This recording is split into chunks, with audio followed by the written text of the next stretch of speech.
Welcome to Shattered Reality with your hosts Kate Valentine and Fahrusha.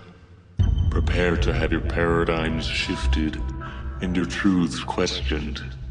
And now, Shattered Reality. Hi, welcome to another episode of Shattered Reality. I am Kate Valentine. And I am Fahrusha.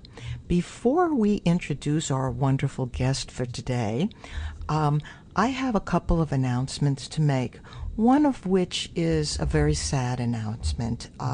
We had a fellow on here in the springtime by the name of Andy Danziger. He was an airplane pilot and an instructor, and he was actually one of Obama's pilots before he became president. And Andy Danziger, passed away this past week, not entirely unexpectedly, since he was suffering with cancer, but we did not know that. And he had been writing the aviation column for the Daily News, and it was a wonderful fellow, and he had an amazing sighting, an amazing UFO sighting, which he was nice enough to share with us, and we have it on our archives at shatteredreality.com and shatteredreality.wordpress.com. So I'm going to suggest that everybody who didn't listen to that podcast of ours, and even if you have and you want to take a moment to listen to it in memory of our friend Andy Danziger, who had in fact agreed to be our go-to aviation guy. And, I was all ready to ask him more about the Russian plane going down and other stuff, but he's not here with us. But let's say this, maybe he is somewhere where he knows the truth about ufology. I hope so. The other two announcements I want to make are a thank you to our engineer, Mr. Bill Morades.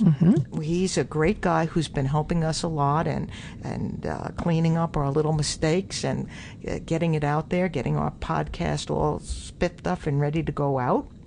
And I also want to thank Jan Dembowski of WordCamp New York City 2015, which happened this past weekend in Brooklyn, who was at the Happiness Bar and helped me straighten out the feed for our podcast.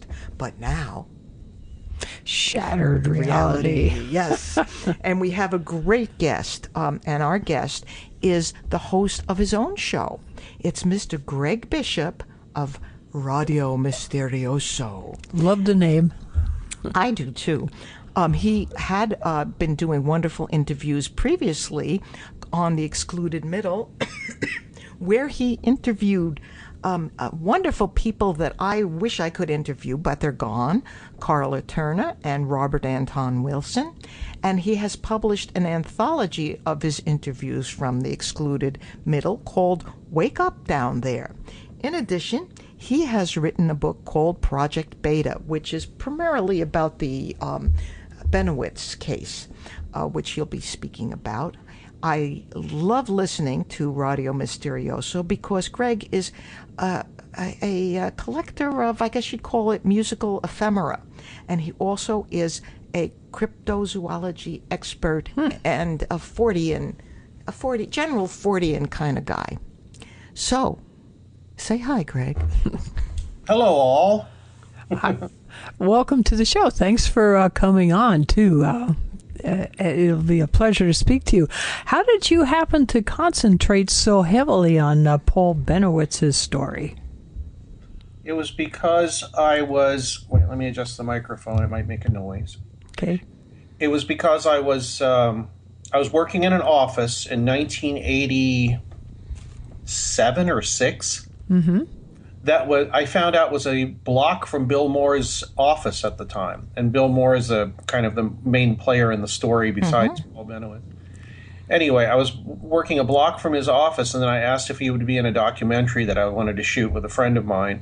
And he said, okay. And over the course of a few years, I came to find out, sort of what he was doing.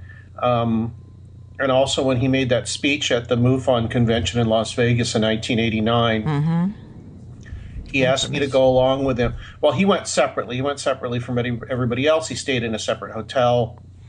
He just didn't want to have to talk to anyone. But he told me, I'm going to make an announcement that's going to, blow everybody's socks off, and I'm not going to. I haven't told anybody what it is. I won't tell you either. I said, okay, fine. He goes, could you help me though by helping, sell things out in the lobby, because I won't be there either. So could you do that for me? I said, yeah, sure. He gave the speech, and it, as many people know, it was a bombshell, and everybody went crazy. It had to be interrupted a few times. It's the best public speaking engagement I've ever seen, and for drama. Yeah. And, afterwards, everybody came out. People poured out of the place, and I'm sitting at Bill Moore's table, and they start yelling at me. Ooh. I said, I don't know. I'm just here selling stuff. Please, if you got questions for Bill, write to him or however you want to get in touch with him. But I'm just selling stuff. Greg, I have to interrupt you for just a second, because although many of our previous podcasts are on UFOs, some of them are just on parapsychological stuff. So not all of our listeners know the Bill Moore story and what he said. So it's not background a little bit. Yeah, a little background there. I know it, but yeah, of course. Actually, we should probably start with Paul Benowitz, right? Because all right. Well, let me give a little bit of background on Bill Moore. He was a UFO researcher. He was the one that wrote the first Roswell book, based on the research of him and Stan Friedman. Actually, he didn't write it. Charles Berlitz wrote it, but he did the research for it, and he became kind of a noted UFO researcher. And as it turned out, he was also later in contact with people from the government, and he was cooperating with them, telling them what UFO researchers were interested in looking at and all that, because they wanted to know if they were on to any defense projects and if that was getting spread. Anyway, nobody knew that. There were suspicions. And then in 1989, he told everybody that's what he was doing. So he was looked upon as a huge traitor. And after was the speech. After the speech, and about 3 or 4 years after that, maybe a little longer, he dropped out of the field and went on to do other things. But that's how I met him. Paul Benowitz was an electrical physicist. He died in 2003, I think. He was also interested in UFOs. He happened to live right next door to Kirtland Air Force Base in Albuquerque, and he saw strange lights moving around and started filming them. These were under the purview mostly of the Air Force. So the Air Force had a meeting with him to see what he found, what he was seeing, because they wanted to know what people could just see just by sitting there outside the base and looking, because it meant anybody could do it. Mm-hmm. So he told them what was going on. He also told them he thought it was UFOs and aliens, and they were perfectly happy for him to believe that. And they also encouraged any of his delusions that took him away from what really was going on, which was most likely defense project. Well, it was defense project, and towards an alien UFO invasion kind of scenario, which is what he had in mind. And they also strategically, once in a while, would say things to him that would encourage him even further. But I must make clear that he was pretty much on the road to being completely off the track right away. It's just that the Air Force and Air Force Intelligence and whoever else was at the base, probably NSA and a couple other agencies, they didn't really care about his mental state. All they cared about was him not finding out what was going on or telling anybody else. And so they instituted a disinformation project against him. There was a little disinformation, but most of the, I think most of the disinformation or lies or whatever you want to call it actually lies is one thing. Disinformation is lying with a background to make people believe the lie more, if that makes sense. Yeah, it does. And I think one of the interesting points you made that I was sort of gave me a little bit of pause was that true disinformation, to be really effective, has to have a little bit of truth behind it, so that it becomes believable. And I was wondering just what part of the truth they were, if anything, that they were telling this man that really, they did him quite a disservice. I mean, really quite a disservice. Well, you know what's funny, and I will push somebody else too. I mean, not just my book. The book Dulce Base by Greg Valdez, Valdez's son, used a lot of his father's research. Gabe Valdez was friends with Paul Benowitz. I interviewed Gabe Valdez for the book. He was a New Mexico State Police officer for many years in the Dulce area, which made him involved, got him involved very quickly with the cattle mutilation thing. But he knew Paul very well too, Benowitz. The interesting thing about that Greg Valdez told me was that anytime that Paul Benowitz talked about secret aircraft or projects, people didn't believe him at the time, but he was generally fairly close to what was going on. Like he said, there were, camouflage type technologies being worked on. We know about some of that stuff now, metamaterials and using, surfaces as TV screens and all that, or projections. He knew about that stuff, but it was so mixed in with the UFO stuff that not a lot of people paid attention to him. And the other thing Greg said is whenever he started talking about aliens and invasions and all that, invariably he was completely off the mark. And, there's no way to check out that kind of thing. And obviously it didn't happen because none of the stuff he said that was going on really ever surfaced in any big way. So, which leads most people to believe that it was just all false or delusional or, told to him by the Air Force or whoever was messing with him. There was a guy from the, I think from the NSA that was wrote him a couple letters too, which I refer to in the book, that were full of all kinds of strange stories, like aliens putting Jesus on Earth and starting all our religions and things like that to control us. There were a lot of people telling him a lot of different things, and then also he was telling himself a lot of crazy things, and it just got worse and worse until his family actually had him committed to a mental health place for about 2 or 3 months. People think it was years and years. It was only 2 or 3 months, but it was enough to basically ruin his life. And then when he came out, for a while, when he came out, he toned it down and he kept running his business, which was electrical, atmospheric and pressure and other instruments for various contractors, including the Air Force, actually. Amazing.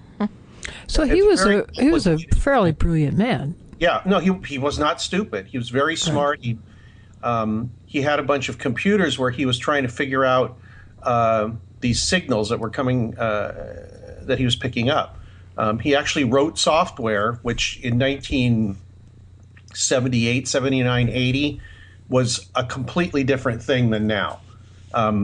You really had to know what you were doing to write software for computers. You would build the computers and write software for them and try and figure out, decode the messages or what he thought was messages that he was getting.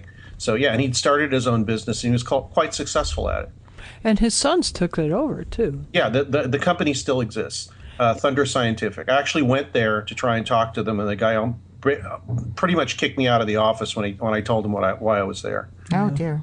Yes, which is why I said at the end of the book, don't bother these people. Don't go to their house. Don't call them. They've been through enough, and they didn't want to talk to me, so they certainly don't want to talk to anybody else. Well. So what was your whole feeling at the end of all the investigation that you did with what happened to Mr. Benowitz? It seems to me he was just a citizen that was trying to do the right thing and then was totally abused. And I think that's why with Mr. Moore that they were so angry with him. Yeah, because essentially Benowitz was a UFO researcher, Bill Moore was a UFO researcher, and instead of being on the side of the civilian UFO researchers, supposedly, against the Air Force and trying to get, good information out, he either shut up or, in a couple cases, as far as I can tell, did not spread disinformation from the Air Force, but gave Benowitz a couple of documents that were hand-tailored for him. I see. As far as I know, and in looking at Benowitz's writing, he actually never mentioned either of those documents in his writing. So he must have taken Moore's advice, because Moore felt bad about it and just said, "Paul, look, take this with a grain of salt, but I was told to give this to you." And he said Paul did take it with a grain of salt. He locked it in a cabinet at his home or at his business, and never referred to these documents again. One of them, I think, was the Aquarius teletype, which some people know about. Now, did Bill Moore also give this information to Linda Moulton Howe, or was that someone else? That was basically, not that I know of. I talk about this in the book. She was called into Kirtland Air Force Base. Richard Dodie, who was the person in charge, at least of that part of Air Force intelligence and security at that point, took her into a room, sat her in a chair, and gave her a bunch of documents to look at. And the documents were a lot of disinformation, a bunch of true stuff mixed with a lot of false things about sort of the same things that Benowitz was being given. And I think they just wanted to see how far they could push this stuff. One thing I was told about Dodie is that he was told, and everybody in the Air Force intelligence is told this,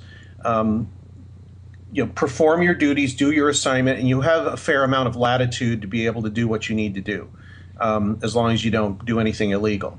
I don't think anything Dodie did was illegal. A lot of it was very definitely unethical. And one of them was having Linda Howe come into to this office at Kirtland at night, and I think they were filming her behind a mirror just to see what her reactions were, because they put her in this chair and they told her not to turn the chair around or anything like that, and she was facing these like mirrored windows, and they gave her these documents. They said you can read them, but you can't take pictures of them or take notes or anything. And I think to her credit, a few years later, she realized what had happened. But at the time, it was very exciting. I mean, somebody in intelligence is paying attention to me and giving me all this UFO information. Yeah, well, Richard Dodie was a name that keeps cropping up here and there. I mean, he was even involved with Maury Island, I think, that incident, wasn't he? Not that I know of. I thought he claimed that he worked at Area 51 for a while, too. I put that in the book. But I think I tried to make it clear that he claimed that. There's no way for me to check that. People accuse me of just taking everything that Bill Moore, Richard Dodie, and a few other government people told me as complete gospel and just spitting it back out. I was really careful to try not to do that. And if I did do that, I would say, look, this is who said this, and this is where it came from. If it was corroborated by, 2-3 more people, especially people on the outside like Gabe Valdez, a couple other researchers, Gary Massey I talked to, who people don't know, but he used to he was heavily involved in the cattle mutilation mystery early on. If I heard it from at least 2 or hopefully 3 people, I would include it. And not say that this is a claim. But if I only heard it from one person and I thought it was important to the story, I'd leave it in and try to explain. Look, especially that piece about Alan Hynek delivering a computer program to Benowitz. There's no other person that's ever told me that besides Bill Moore. And I said that in the book. And the point of putting it in the book, whether it's true or not, is because I wanted somebody to come forward and say, look, yeah, he did do this, or no, this is totally false, and there's no anything to back it up. And nobody's done that yet, unfortunately. Well, unfortunately, we are not in a position to corroborate anything of that sort. Most people aren't. I tried to get the Center for UFO Studies, who have J. Allen Hynek's papers, to see if they could locate anything that might have anything to do with that. But after calling them, I think 3 times, they never got back to me, so I gave up. Yeah. Well, you're in, just by the virtue of the fact that you are in another geographical location from us here. We're over on the East Coast, you're on the West Coast. You have at your fingertips different resources than we have. You're close to, the area where a lot of the original people who claim to be like the original witnesses. Well, people who claim to be in contact, the contactees. Yes, the contactees. A lot of them lived out there. The big rock that was a place, giant rock. Yeah. So you've been out there. You've experienced a lot of that sort of thing. But Greg, how in fact did you first get involved with the paranormal and cryptozoology and that awful word that we're not supposed to use? What? Ufology. Oh, we're not supposed to use that? I don't know. I try not to use that word No, anymore. I know. That's why I was UFO making a study. joke about it, Greg. I know that you don't like to use that word. I hear your show, and I'm a fan, and so that's why I sort of said that word we're not supposed to use, ufology. So what brought you into it exactly? I have no idea. The story I keep telling is I read all the books in the library on those subjects when I was a kid. Yeah. For probably 4 or 5 years, 2 different libraries. Yes, too. I don't know why. I just read those voraciously. I read a few other, history and biography and other books, but from about age, I don't know, 6, 7, 8 to maybe about 13, 14. Practically the only books I read were paranormal, UFO, Bigfoot, Loch Ness Monster, ghosts, all that stuff. They even had a comic book at one time, Amazing Stories. Do you happen to? No, maybe before your time. Well, I think that was the 1930s, 40s, and it was an early science fiction journal. I think into the Theodore Sturgeon and L. Ron Hubbard and many early science fiction writers got their start in Amazing Stories. Yeah, that was pretty cool too. I'm like you too. People always say, "Well, how did you get into UFOs?" And I never knew, but total fascination with all the books and. Yeah, the books. I mean, I've written an essay. It's like if I read another sighting report, I'm going to throw up. but the thing is, if they're unusual, or something like Albert Rosales' humanoid sighting report site, that fascinates me. Yes, I don't care if they're true or not. It fascinates and besides, us I don't think too. you can make that determination. It's like people see weird things and they're all over the map. You have to realize that, and when you realize that, you start to wonder how much are we contributing to this? If there's so much variety, there's as much variety as there are witnesses, practically. Indeed. And as I had mentioned to Albert when he was on this show, that he is unwittingly an anthropologist and one of the best of them. Mm-hmm. Because it's an amazing collection of stories that he has cataloged there. And if only 10 of them are true out of the thousands and thousands, true, I mean in a physical sense. Yeah. Well, then there's something going on, isn't there? Yeah. I mean, sometimes, like not on shows like this, but somebody will ask me like if there's like an NPR type mainstream show, or even just at a party or somebody, people say, well, do you believe all this happens? Do you believe in UFOs? And I hate that question. Yes, me too. Because every word in that sentence is loaded. But my basic thing is, after reading all this, talking to people, knowing some researchers, talking to people firsthand, like I said, in a few cases, you can't say there's nothing going on. Because people say, well, there is something going on, and I think it's beyond some internal thing. There is an external stimulus. I don't know what that stimulus is. I think it's intelligent.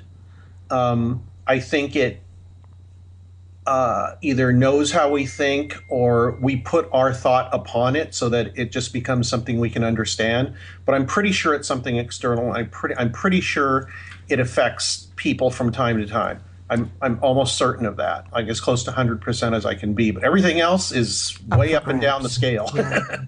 Well, I would tend to agree with you, and that the whole concept of consciousness has a lot to do with it, because we create the world that we're in as a group reality. It's a consensual group reality on some level, and how much an individual has any say in it is questionable. You might be able to nudge things one way or the other, but I tend to think that it's more than just putting on one of those Persinger helmets and and having something paranormal happen because your brain waves are changed.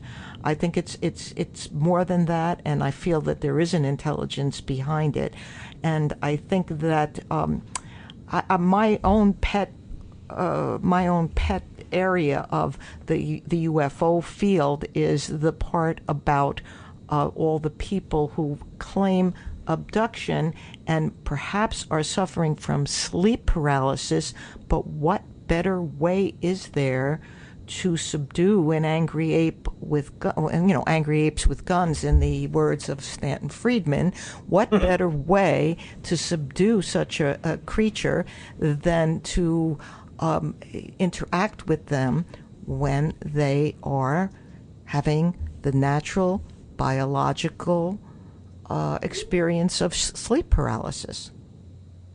Yeah, it's. I think I was reading. I was reading something the other day about 2-dimensional, 3-dimensional, 4. These are just words, but what if something from a 2-dimensional world seems something like this novel Flatland that was written in 1800? What if something from a 2-dimensional world sees something from a 3-dimensional world slicing through it? It makes no sense at all, and it's absolutely terrifying.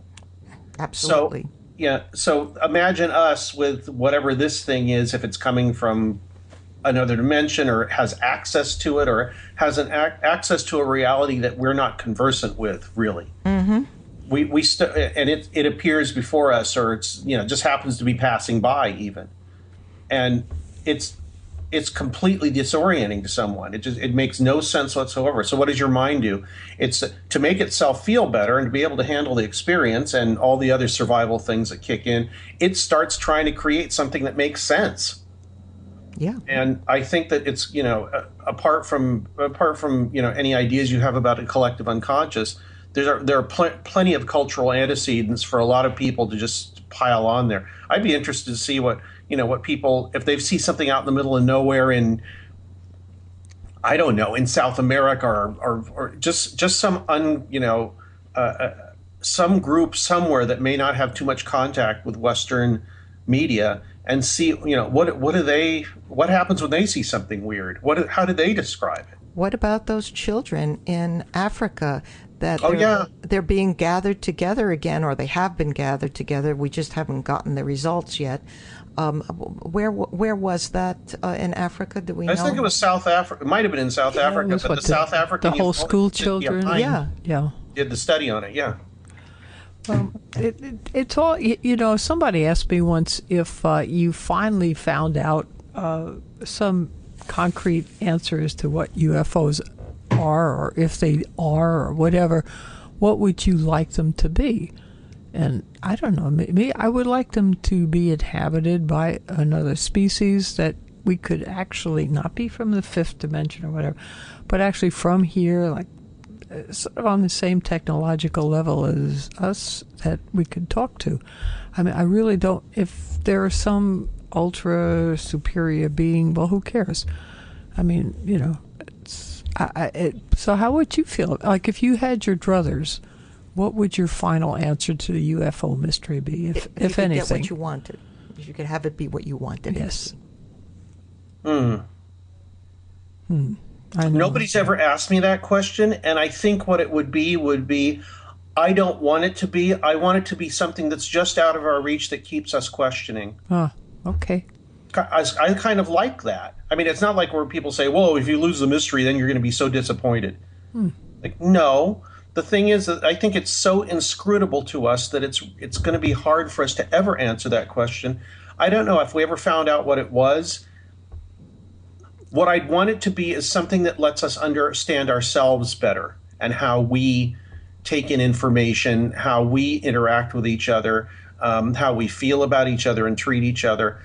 I think if we had a better idea of how we operate psychologically on a deep level, which is what I think is going on here with all these paranormal things, it's operating on a deep level. If we could understand ourselves better, we could understand what that thing is, what those things are. So that would be my hope. I think it was just if we found out what it was, and I think this is what it is that we will know more about ourselves by understanding what that thing is. Does that make sense? Yeah, that makes sense. I kind of think that maybe it could be more than one thing. Like, it's possible that it's interdimensional in one case, and in another case it's something else. And I also refer frequently to the cargo cults in the South Pacific, like the John Frum cult and that sort of thing, as a way to look at how we see UFOs, just like those folks were seeing, American pilots coming down from the sky and thought they were gods, particularly John Frum America. Yeah. And they Have you seen some made of the effigies. flags they made? Pardon me? they made these flags that looked like the flags that they saw on the thing as part of their religion. Yes, they did. Like they look like American flags, but not quite. Yeah. And they made little wooden airplanes, too, that didn't fly. And it was like, we have all the tchotchkes around with the big-eyed gray aliens on them, and it's kind of a cult figure to us. And so I think there's a lot of parallels there.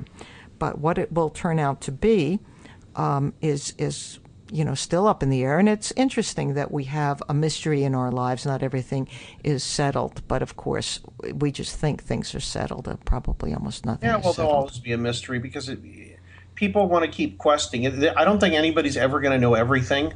I don't think so. I don't think a culture's ever going to know everything, because if they do, then why be here anymore? I mean, it's kind of like, why did a supreme deity, if you want to use that model, create this world? And it's kind of like the Hindu idea that there's no way to experience anything unless if you're just this like disembodied spirit, you can't really experience anything. It was created so that whatever the creative force was could experience itself or experience something.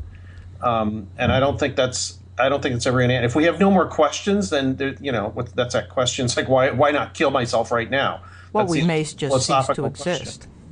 Yeah, exactly. I mean, once everything is known, then everybody will disappear. Well, that's better than the death by methane. Yeah. But you know what I find interesting is that people who really have no interest in this field particularly, other than maybe a passing interest, and yet you ask them, well, have you ever had an experience? They always go, oh, no. And then there's that little pause, and then they'll say, well, there was that one time. Yeah. And it amazes me how many people have that one time. And it's always something that, not necessarily UFOs, but like, yeah, I just saw this really weird thing. And then they'll go on and on. And when you see something weird or something way outside your experience, that always sticks in your mind. And I think that's what, like, John Fort was trying to do, too. Just try to gather all these various experiences from various people together and see if maybe they fell into one category. Charles Fort. Charles Fort. I'm sorry. John Keel, Charles Fort. Yeah, yep. Did John Keel write for that magazine that you mentioned before, Kate? He was Amazing Stories. Yeah, was he? Maybe because he wrote. I don't think so, because he never. Well, he wrote some fiction. The only fiction I know he wrote was a softcore porno novel, which I have. Do you really? A friend of mine gave me a copy, and then Keel signed it for me. Oh, cool! Oh, wow. Very nice. Yeah, that is terrific. But he wrote apparently, I think he wrote for TV for a little while, or he claimed to, and he wrote a couple of fiction books, and a lot of them I think he wrote under pseudonyms. The one I have actually says John Keel on it. Mm-hmm. He was an very interesting character.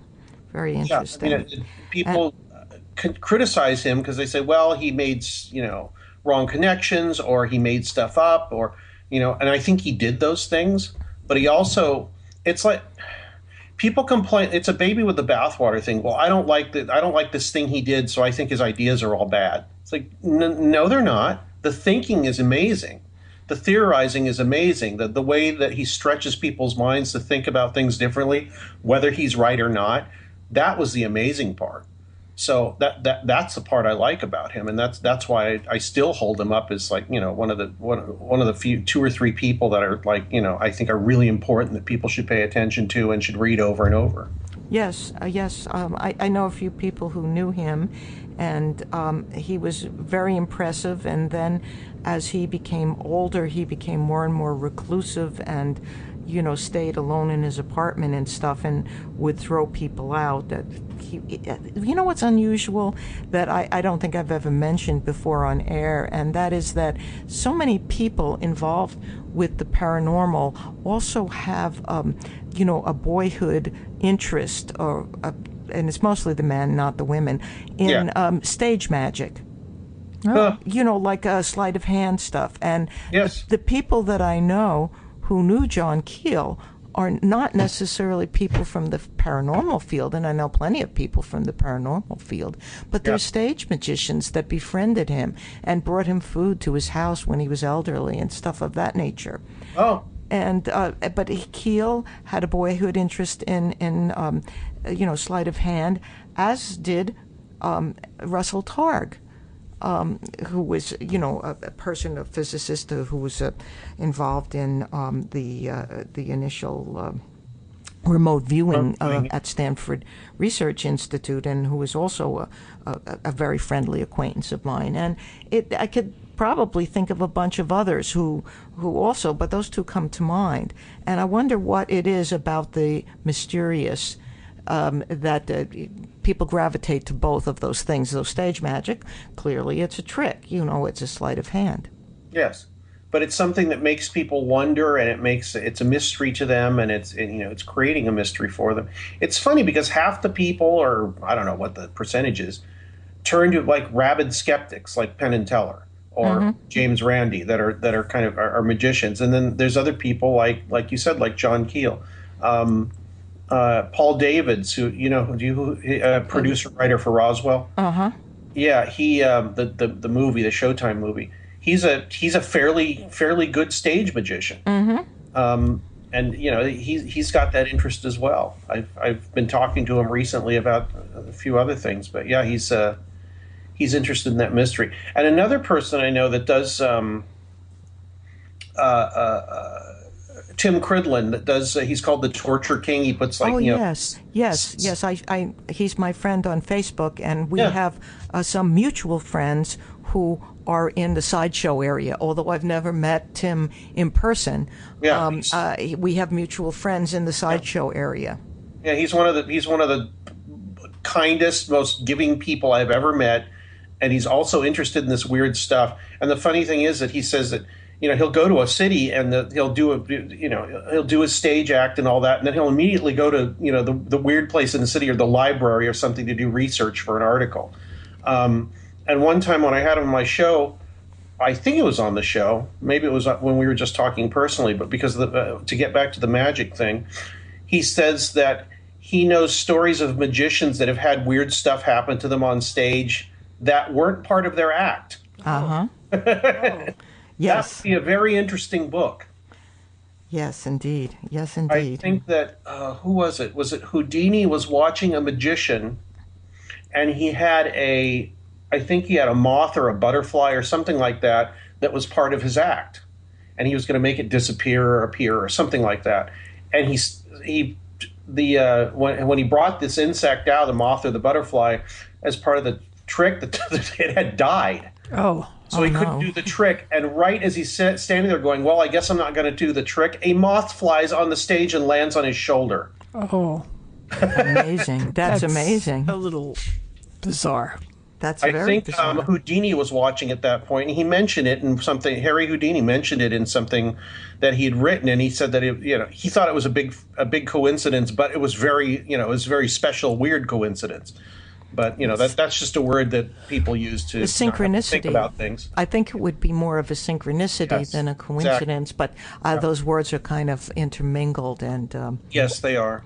But there was a synchronicity for everybody in the audience sitting there watching it too. Usually synchronicity means it has a personal meaning for you, and that's a synchronicity. Usually you don't have a group synchronicity, which I think that's a little more rare. It happens. I think that the reason that stage magicians tend to become skeptics, and some of them are ridiculous skeptics like the amazing Randy, but by that I mean the debunkers. They're not skeptics. They're really not skeptics. They're fundamentalist skeptics. I'm trying to get that term widely distributed. Okay, well I'm going to use it in the future. Fundamentalist skeptics, but even the skeptics are fine. I don't mind if I'm skeptical, but skeptics are good to keep our feet on the ground. But I think that with magicians, the whole idea is that if it can be done by a trick, they assume it was done by a trick. Yes. And so they don't believe that anybody might actually be able to do this thing without doing the stage magic trick. Mm-hmm. But you have to remember, before paranormal, there was magic with a CK. And I think a lot of the paranormal developed from that field, back in the 1800s. So, and you're more familiar with it than I am, Fahrusha. But, who's it, Crowley? Aleister Crowley. Oh, yeah, don't even say the name. No, well, no, I'm not that kind of superstitious. I am, but, okay. But, yeah, he kind of... there's much more to Western magical tradition than Crowley. He basically was at the end of a long line of stuff going back for hundreds and hundreds and hundreds of years. Yeah, and I don't think it really had much to do with the paranormal, although I guess some of the results that would happen if you did it right would be considered paranormal. Well, and I'm sure the way I look at it is it's basically a system to make you a better person and for you to be a more efficient person that gets things done in this life rather than thinking about them. And it's the oldest system of self-help, one of them in existence. Well, it sounds to me like you're talking about creative visualization.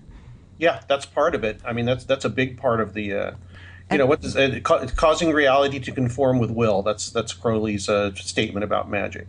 And I think if you're good at what you do that all the time. Yeah. I would say so. And, if some people can't focus simply by using creative visualization, then the next way to make them focus is to go through a ritual. And sometimes that ritual is called a spell. But if you don't call in any disincarnate entities and you just use the candle and the words to focus your attention, what you're really doing is a form of creative visualization. And meditation, with the aspect of, making it a little more mysterious for yourself or for the person you give this to. And then they're able to focus on that candle and those words, and, love is coming into their life. Yeah, I think part of it is to misdirect your wandering attention.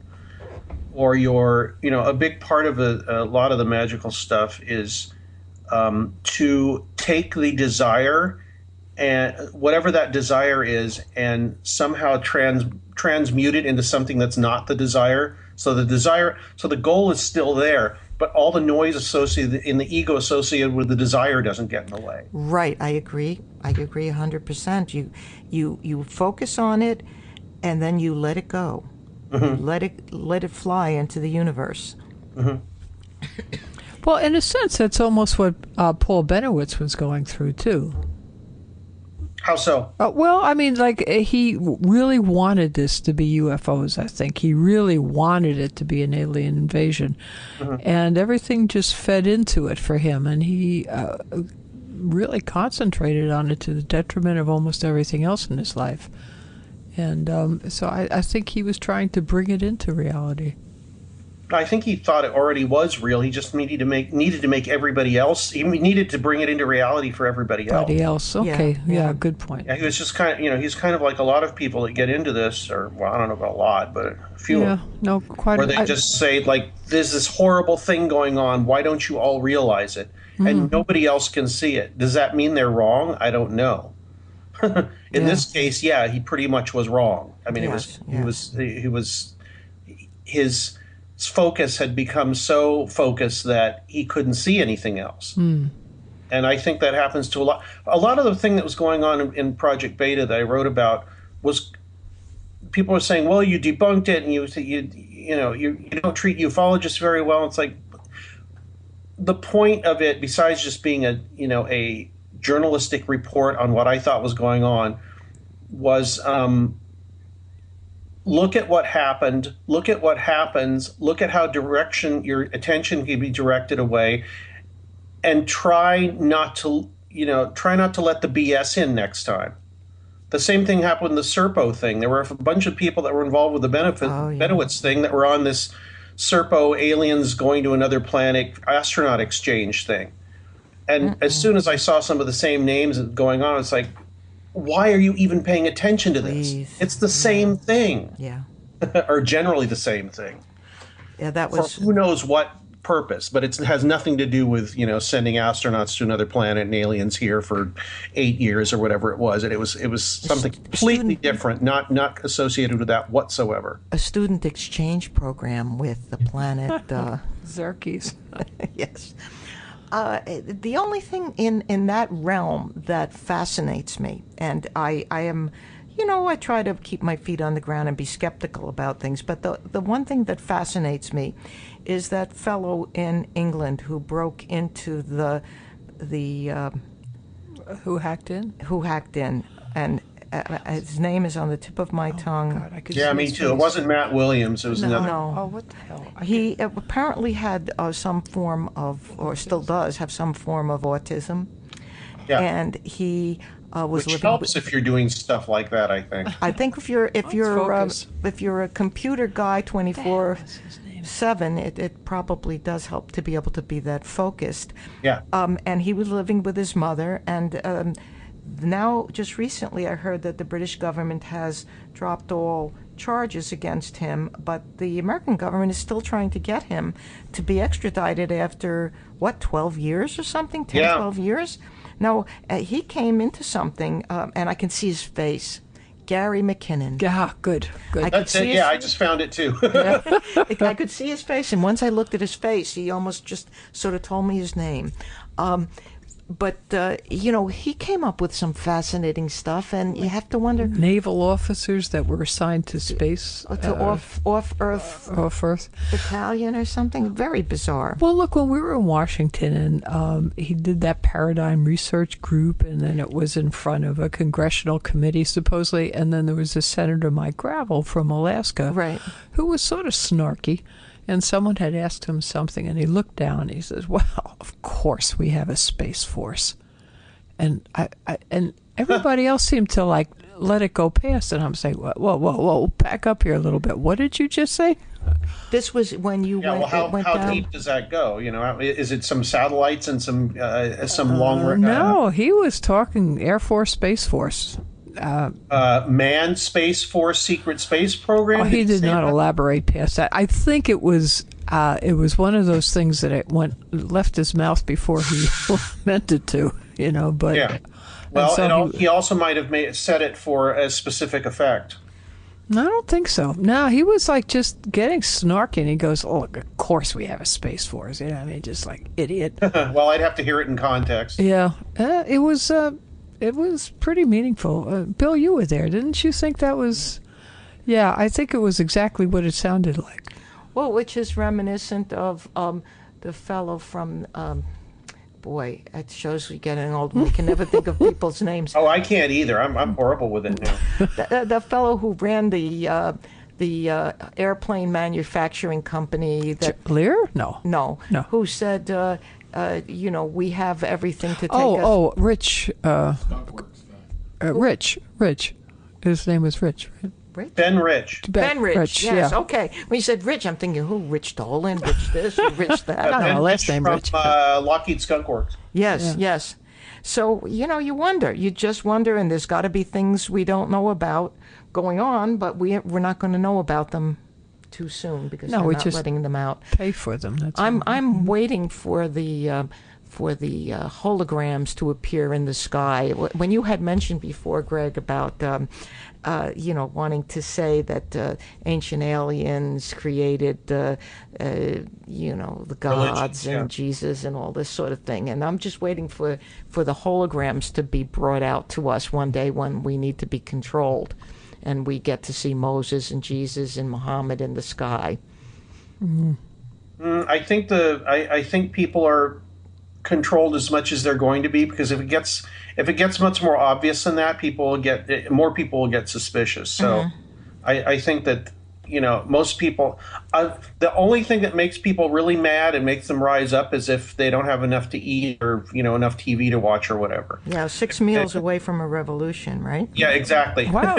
Well, it went back at that point, 2,000 what years. does matter? Right, with the Romans, bread and circuses. You Yes, keep them exactly. fed and entertained, and you'll have Pax Romana for 200 years. Which brings up what we said on our last Chatted Reality podcast about how 6 corporations as of 10 years ago, and probably less now. 6 corporations basically control everything that you see on the television or hear on the radio, except for us and Greg. Yeah, that's right. That's right. So keep listening. The internet is a separate entity, and the internet can do good things too, like bring down Scientology.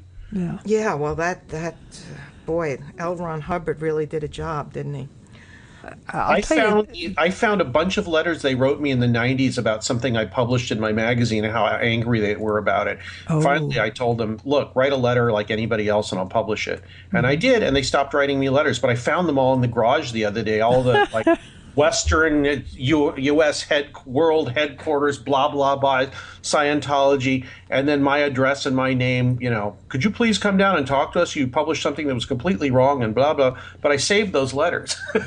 Oh, good. Well, they're going to be worthwhile. I bet you can someday, if you need some money, you can sell them on eBay. Not that you would, but... Or maybe to Tom Cruise. I tried to buy an e-meter off eBay, and I lost this was like 10 years ago, and I lost. It was like $25. I really wanted an e-meter because I just wanted to have one in my house.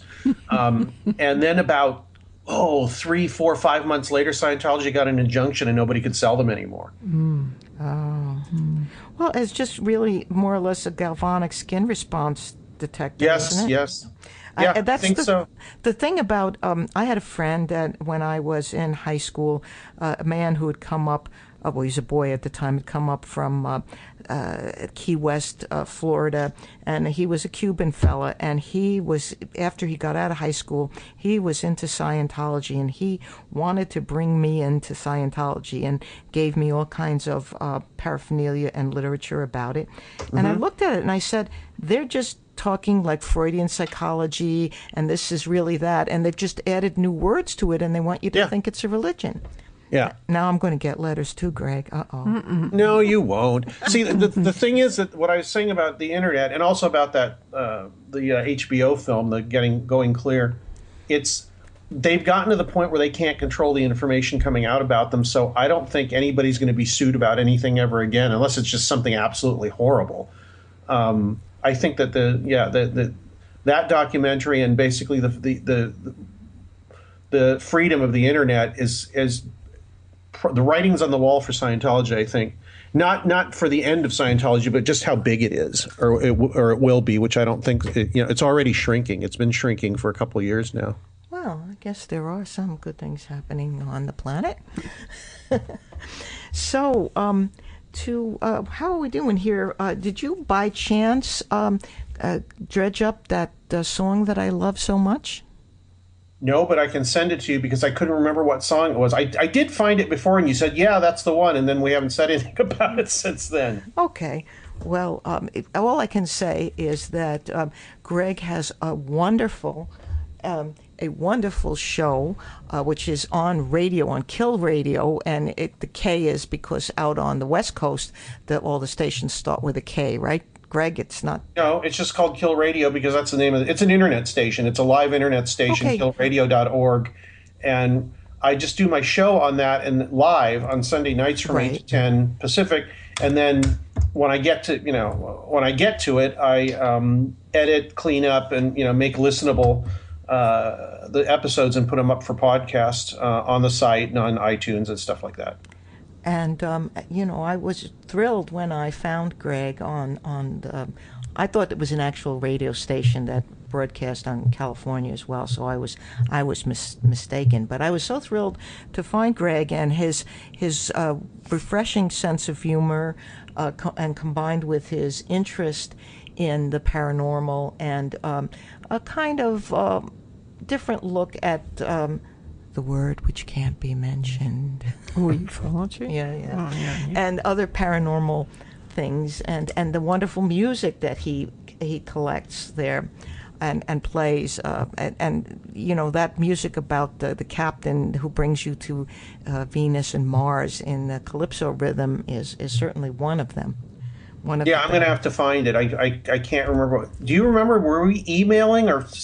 Maybe we were on Facebook about it because I remember I said is it this, and you said that's the one. And if I can look at, maybe I can go back in our conversation history and see which one it is. It's such a delicious calypso rhythm, and then I'll be your captain to Venus and Mars.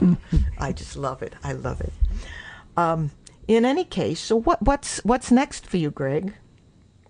It is on my screen right now as I'm talking to you. I'm working on a book collection of stuff that I wrote for UFO Mystic, from 2007 to about 2011 or 12, which is very hard to find online now. Some of it's impossible, as well as some new things I've written, and then some other ones that either have never been published before or I wrote specifically for the book. So it's probably 20% stuff people have never seen, and about maybe 10% of stuff that's never been published before.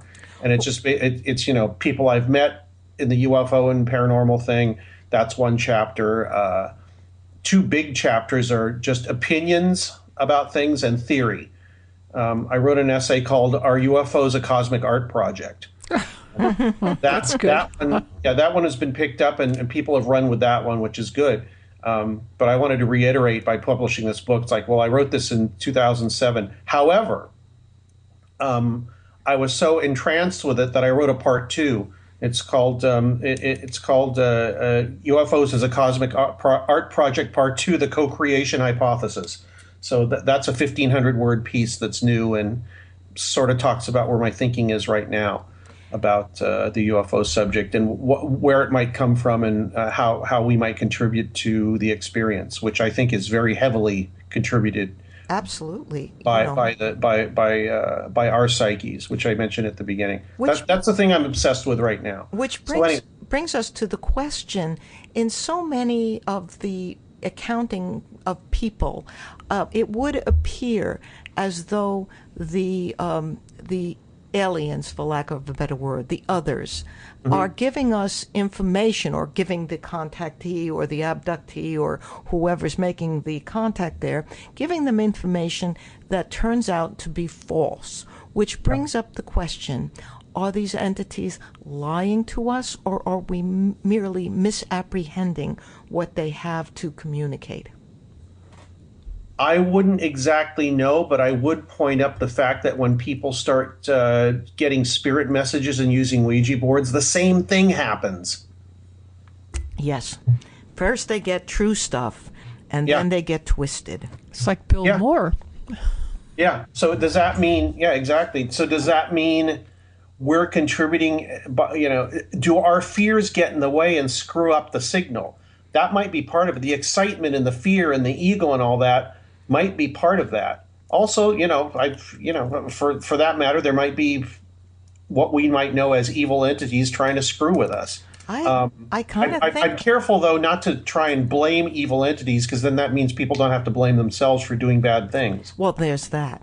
But I kind of think that, being in the area of psychic reading and that sort of thing, I have seen situations where people have put their trust in the idea that they were communicating with, Aunt Bertha, who passed, and then I'm not a medium, so I'm not going there, but somehow they put their faith that they were talking to Aunt Bertha because the entity or the information came through that Aunt Bertha always wore a golden locket, and it had a hair of her deceased husband in it or something. Yeah. And that the entity knew this and communicated this. And then it starts to go south somewhere. And so one gets the impression that one ought not to trust necessarily without a little verification. These messages that come true, or that come through, even though some of them tend to be true. One has to be a cautious consumer. Well, I think that the concept of time that we have is not exactly, that most people have, is not exactly right. And if we learn anything from the remote viewing arena, is that a lot of things that go on where somebody predicts the future, it later turns out that whatever that future that was predicted is revealed to them. So what are we doing? Are we seeing into the future? Because either we're predicting the future or we're somehow becoming unstuck from time and seeing what's going to be told to us or happen to us in the future. And that doesn't mean you can tell the future. It just means you can be. That's what it looks like. It just means that you're unstuck from the time stream. Well, there's that possibility, or you could be nudging the future. I think the closer it's like a UFO thing, a UFO encounter. The closer you are to it, the more it affects you. Well, there you go. There you go. Okay. Someone's sending us a message. Indeed. Greg, I think that your new book is going to be extremely fascinating. Please tell us the title. Yes. I don't know the title. Okay, but you are the author. To figure one out. I keep changing the title as I'm doing the layout. When you get the title, we will simply put it on the page that contains your interview. So it will be out. Right. I think right now it's called Faulty Radios. Because there was a quote, there was a quote from William Burroughs that I like. It said, "Some of us are tuning into a universal message, but with faulty radios." Oh, that's a good one. But it's too obscure. It's just too obscure for me. There's a famous book called Mental Radio, and I think it was Upton Sinclair. Right. It was his experiments with his wife in remote viewing. Yes. In the 1930s, I think. Yeah, probably spanned. I think it started in the 20s and spanned into the 30s. I have it on my bookshelf. I have that book. Yeah. We both have that book. Yeah. Do you have the one with the Albert Einstein quote on it and the picture of a brain on the cover? No, I don't think so. I have the newer edition that it was redone by, I think it is by the Virginia publishing house. Hampton Roads, yes, the reprint. Oh, okay, yeah. Okay, yeah. I found, before they reprinted it, I found it in a used bookstore somewhere. So yeah, I still have it. I read it years ago, probably 10 years ago. Fascinating book. Yes, it is. It is. It's a. That's why Hampton Roads reprinted it, because it's a classic of parapsychology. Yes. I believe is how they put it, and they published 10, 12 books of that nature that had gone out of print. Well, I think the time has come for us to say goodbye.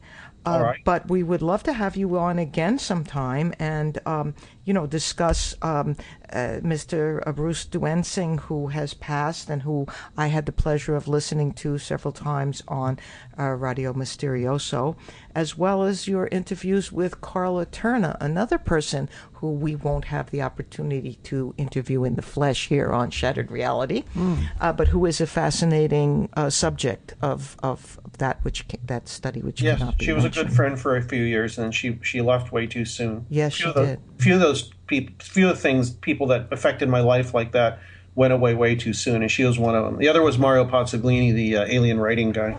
Yeah, I don't know. I know about Carla, and of course I heard Bruce on the show on Radio Mysterioso, but I don't know much about the alien writing guy. I'm going to have to look him up a little bit more. There's an interview I have with him from the magazine. It's still up, a partial part of the interview at excludedmiddle.com. I have seen it, and I will check it out a little bit in greater depth. Okay. But thank you very much, and we hope to have you on again. Yeah, it's been wonderful speaking to you. Thank you so much for being on our little podcast. Sure, loved it. We have a lot more to talk about, so anytime. Obviously we do. Okay, bye-bye now. Bye. All right, thanks. Sure.